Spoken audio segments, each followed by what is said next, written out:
আসসালামু আলাইকুম প্রিয় দর্শক, আমন্ত্রণ জানাচ্ছি সময়ের খবর এর এখনকার আয়োজনে। প্রথমে থাকছে সংবাদ শিরোনাম। হাসিনাকে প্রত্যর্পণের অনুরোধ পর্যালোচনা করে দেখছে ভারত। বিএনপির সর্বোচ্চ নীতি নির্ধারণী বৈঠকে যে সিদ্ধান্ত এলো। মিথ্যা মামলা প্রত্যাহার না করলে নির্বাচনে যাবে না জাতীয় পার্টি, বললেন আনিসুল ইসলাম। হাসিনা ইস্যুতে ভারতকে দেওয়া চিঠি প্রসঙ্গে পররাষ্ট্র উপদেষ্টা। এতক্ষণ শুনছিলেন সংবাদ শিরোনাম, এখন জানাবো বিস্তারিত। ক্ষমতাচ্যুত সাবেক প্রধানমন্ত্রী শেখ হাসিনাকে ফেরত চেয়ে বাংলাদেশের দেওয়া চিঠি পরীক্ষা করে দেখছে ভারত। আজ বুধবার ভারতের পররাষ্ট্র মন্ত্রণালয়ের মুখপত্র রণধীর জয়সওয়াল রাজধানী নয়াদিল্লিতে সংবাদ ব্রিফিংয়ে একথা জানিয়েছেন। এক প্রতিবেদনে এ খবর দিয়েছে বার্তা সংস্থা রয়টার্স। ব্রিফিং চলাকালে এক সাংবাদিকের প্রশ্নের জবাবে জয়সওয়াল বলেন, চলমান বিচারিক ও অভ্যন্তরীণ আইনি প্রক্রিয়ার অংশ হিসেবে অনুরোধটি অর্থাৎ চিঠি পরীক্ষা করে দেখা হচ্ছে। আমরা শান্তি, গণতন্ত্র, অন্তর্ভুক্তি ও স্থিতিশীলতা সহ বাংলাদেশের জনগণের সর্বোত্তম স্বার্থের বিষয়ে অঙ্গীকারবদ্ধ। এই লক্ষ্য অর্জনে আমরা অব্যাহতভাবে সব অংশীজনের সঙ্গে গঠনমূলকভাবে যুক্ত থাকব। নয়াদিল্লিকে দেওয়া চিঠির বিষয়ে আজ পররাষ্ট্র উপদেষ্টা মোহাম্মদ তৌহিদ হোসেন বলেন, শেখ হাসিনাকে ফেরত চেয়ে পাঠানো চিঠির জবাব এখনও আসেনি। আজ দুপুরে পররাষ্ট্র মন্ত্রণালয়ে সাংবাদিকদের প্রশ্নের জবাবে তিনি এ খবর জানান। কোন প্রক্রিয়ায় ভারতে চিঠি পাঠানো হয়েছে সেই প্রশ্নের জবাবে পররাষ্ট্র উপদেষ্টা সাংবাদিকদের বলেন, নোট ভার্বাল আমাদের মিশনের মাধ্যমে ওদের পররাষ্ট্র মন্ত্রণালয়ে পাঠানো হয়েছে। কোনো উত্তর আসেনি। এত তাড়াতাড়ি উত্তর আশা করি না আমরা। গত বছর ছাত্র জনতার তীব্র প্রাণঘাতী গণ অভ্যুত্থানের মুখে ভারতে পালিয়ে যান স্বৈরশাসক শেখ হাসিনা। এরপর তাকে প্রত্যর্পণের অনুরোধ জানিয়ে বাংলাদেশ 2 দফায় চিঠি দিলেও সাড়া দেয়নি ভারত। এর মধ্যে 17 নভেম্বর আন্তর্জাতিক অপরাধ ট্রাইব্যুনাল গত বছরের ওই ছাত্র জনতার আন্দোলনের সময় সংঘটিত হত্যাকাণ্ডের ঘটনায় মানবাধিকার বিরোধী অপরাধের দোষী সাব্যস্ত করে শেখ হাসিনা ও সাবেক স্বরাষ্ট্রমন্ত্রী আসাদুজ্জামান খানকে মৃত্যুদণ্ড দেন। এরপর শেখ হাসিনাকে জাতীয় নির্বাচন সামনে রেখে বড় পরিসরে জনমুখী প্রচারে নামার সিদ্ধান্ত নিয়েছে বিএনপি।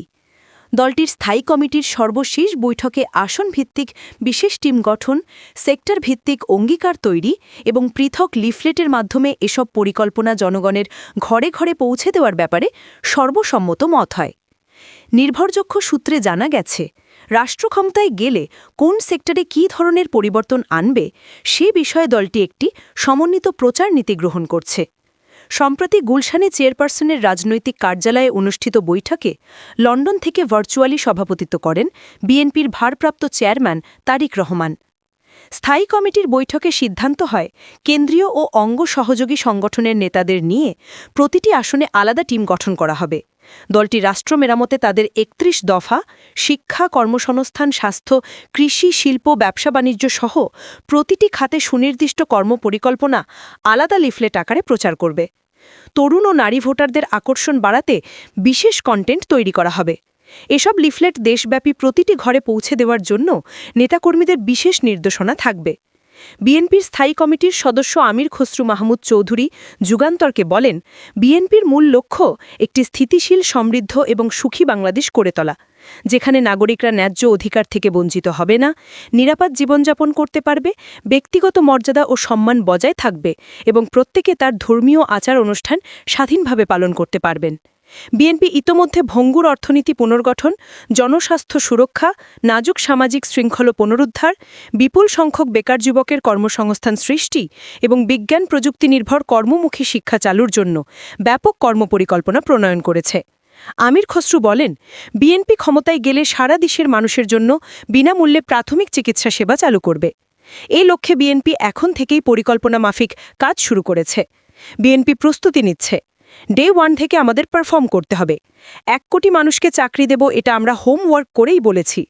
দেশকে নিয়ে ভারপ্রাপ্ত চেয়ারম্যান তারিক রহমানের ভবিষ্যৎ পরিকল্পনা মানুষের কাছে পৌঁছাতে হবে এবং তা বাস্তবায়ন করতে হবে। বৈঠকে শিক্ষা ও কর্মসংস্থানের রূপরেখা নিয়ে বিস্তর আলোচনা হয়।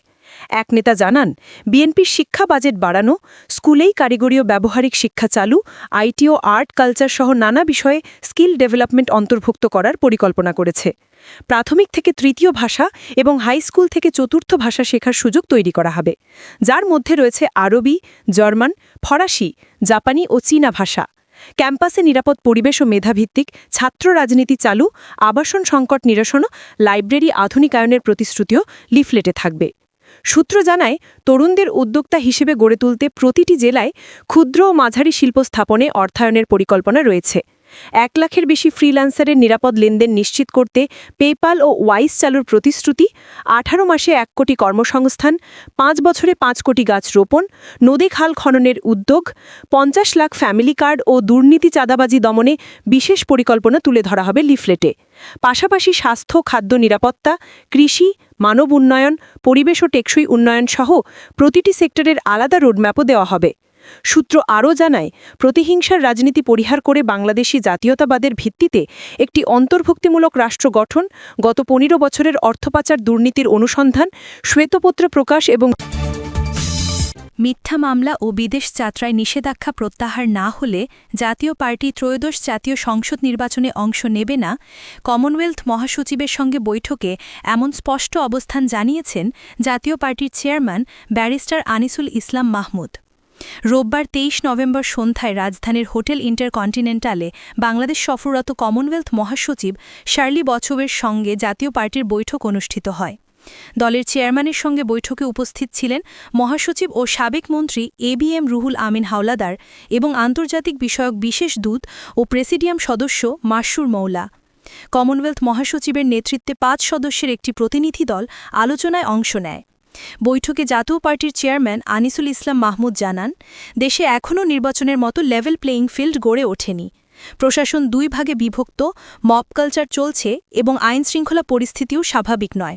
তার ওপর জুলাই-আগস্ট মাসে দলটির সিনিয়র নেতাদের বিরুদ্ধে দায়ের করা মিথ্যা মামলা প্রত্যাহার করা হয়নি, পাশাপাশি অসংখ্য নেতার বিদেশ যাত্রায় অযথা নিষেধাজ্ঞা বহাল রয়েছে। তিনি স্পষ্ট করে বলেন, মিথ্যা মামলা ও বিদেশ যাত্রায় নিষেধাজ্ঞা প্রত্যাহার না হলে জাতীয় পার্টি কোনোভাবেই নির্বাচনে মানবতাবিরোধী অপরাধের দায়ে মৃত্যুদণ্ডে দণ্ডিত সাবেক প্রধানমন্ত্রী শেখ হাসিনাকে হস্তান্তরের জন্য ভারতকে চিঠি দিয়েছে বাংলাদেশ। ভারতে পাঠানো চিঠির উত্তর এখনও আসেনি, আর এত তাড়াতাড়ি উত্তর আসবে বলে আশাও করে না ঢাকা। বুধবার ২৬ নভেম্বর পররাষ্ট্র মন্ত্রণালয়ের সাংবাদিকদের প্রশ্নের জবাবে এসব কথা বলেন পররাষ্ট্র উপদেষ্টা মোহাম্মদ তৌহিদ হোসেন। কোন প্রক্রিয়ায় ভারতে চিঠি পাঠানো হয়েছে জানতে চাইলে তৌহিদ হোসেন বলেন, নোট ভার্বাল আমাদের মিশনের মাধ্যমে ওদের পররাষ্ট্র মন্ত্রণালয় পাঠানো হয়েছে। কোনো উত্তর আসেনি, এত তাড়াতাড়ি উত্তর আশাও করি না আমরা। আগের চিঠিরই উত্তর পাইনি এখনও। তিনি আরও বলেন, এটা একেবারে কালকে বা 1 সপ্তাহের মধ্যে উত্তর দিয়ে দেবে এটা আমি প্রত্যাশা করি না, তবে আমরা আশা করি যে এটার উত্তর আমরা পাব। আমরা বলেছি, যেহেতু তাকে বিচারে দোষী সাব্যস্ত করা হয়েছে, কাজেই তাকে ফেরত দেওয়া হোক। গত বছর জুলাই হত্যাকাণ্ডের ঘটনায় মানবতাবিরোধী অপরাধে দোষী সাব্যস্ত করে 17 নভেম্বর সাবেক প্রধানমন্ত্রী শেখ হাসিনা ও সাবেক স্বরাষ্ট্রমন্ত্রী আসাদুজ্জামান খান কামালকে মৃত্যুদণ্ড দেন আন্তর্জাতিক অপরাধ ট্রাইব্যুনাল। এরপর শেখ হাসিনাকে হস্তান্তরের জন্য গত শুক্রবার দিল্লিতে বাংলাদেশ হাইকমিশন ভারতের পররাষ্ট্র মন্ত্রণালয়ে শেখ হাসিনাকে হস্তান্তরের জন্য কূটনৈতিক পত্র পাঠিয়েছে ঢাকা। এর আগে গত বছর ডিসেম্বরে শেখ হাসিনাকে হস্তান্তরের অনুরোধ জানিয়ে ভারতকে চিঠি দিয়েছিল বাংলাদেশ।